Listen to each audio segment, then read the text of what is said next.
Hello, welcome back to my channel. I am Rashid on Rashid J's Day channel. I know you guys haven't seen me in about a week.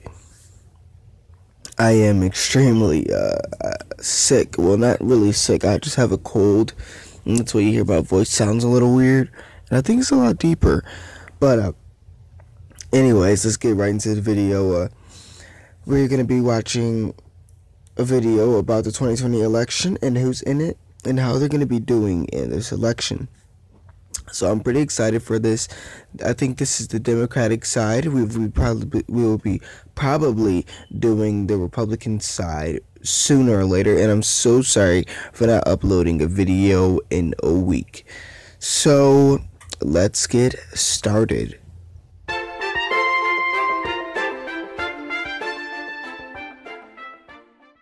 I stand here today on an island in the middle of the mighty Mississippi, clear-eyed about the fight ahead. to declare these words. that I am a candidate for president. I'm running for president States of the United States of America. President of the United States. Things in the last few weeks have started to feel real. You have the largest and most diverse Democratic field in recent history, if not ever. I've realized that, and that there's been many campaigners in this new election that's coming up. So I've realized that, and I think it's because they're trying to get Trump out of office. They're trying their best to get Trump out of office. So they're getting all their best people, everybody that they love, to get Trump out of office. So that's why I think there's so many campaigners in the Democratic Party this year. Where do they go first? Where do they decide to make their announcement? What's the backdrop? Are they in a big crowd? Are they in an intimate space? Are they chatting with a talk show host? It's all very carefully calculated. I stand before you today to announce my candidacy for President of the United States. Senator Kamala Harris is out of the gate, making a very clear play from the beginning who she sees her constituencies as. She announced on Dr. Martin Luther King Jr. Day on Good Morning America. I am running for President of the United States. She had a kickoff rally in Oakland.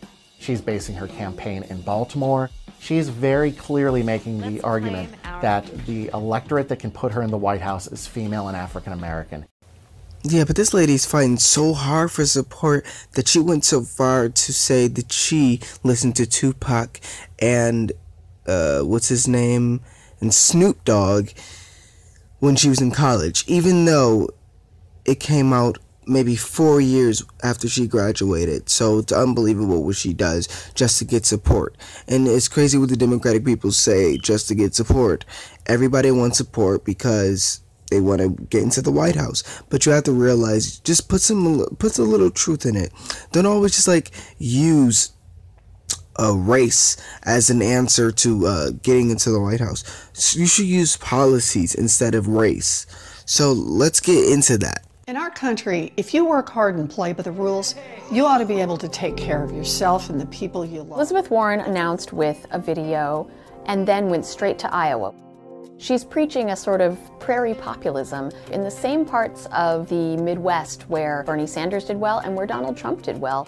And I think the most interesting event that she did was a women's roundtable with Iowa female candidates. It was a transformative. This event was a way of saying it wasn't these women's year in 2016, but it was in 2018, and that's where the momentum is. This lady lied about her race to get that advantage of going places, to getting people support. You know, the same old Democratic stuff.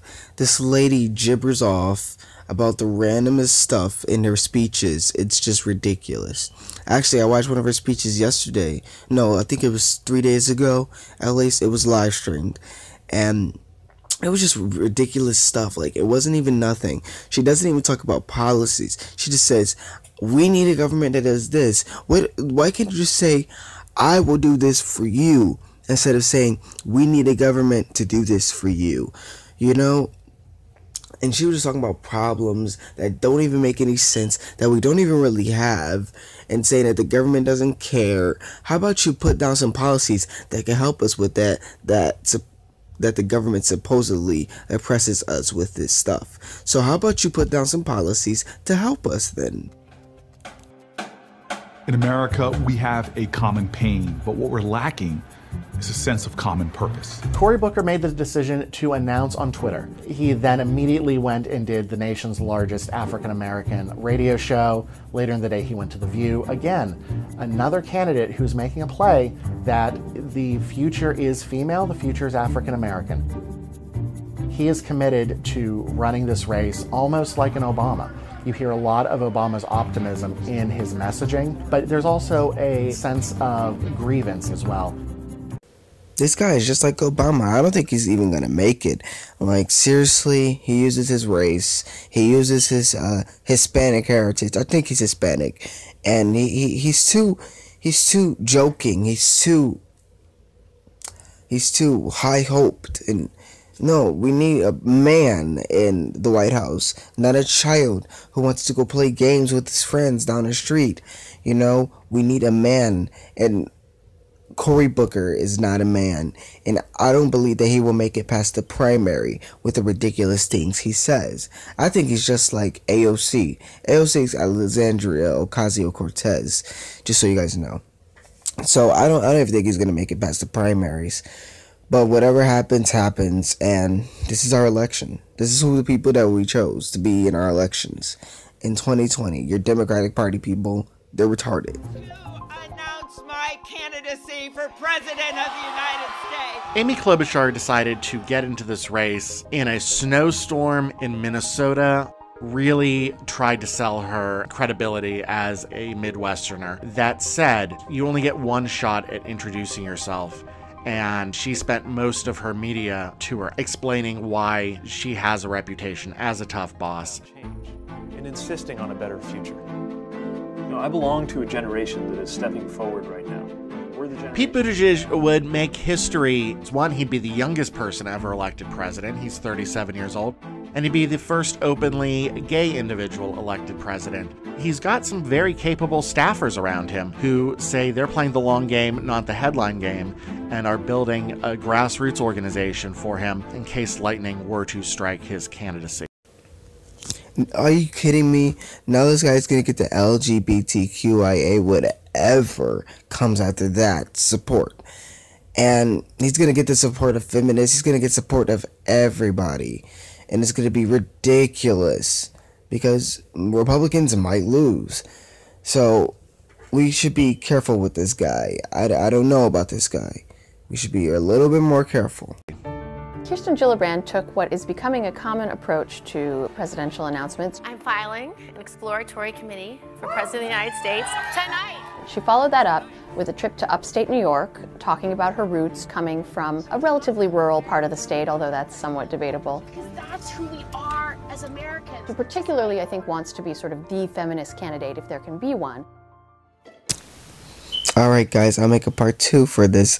I know it was probably a pretty long video, so I hope you guys really enjoyed it. In another episode of RJD Politics. The next episode of RJD Politics will be a continuum of the Democratic Party's elections in 2020. So, I really hope you guys enjoyed this. I enjoyed making it, and I will see you soon as I possibly can. And I finally have waves, guys. I have waves. Who cares? Alright, I'll see you guys later. RJD is out.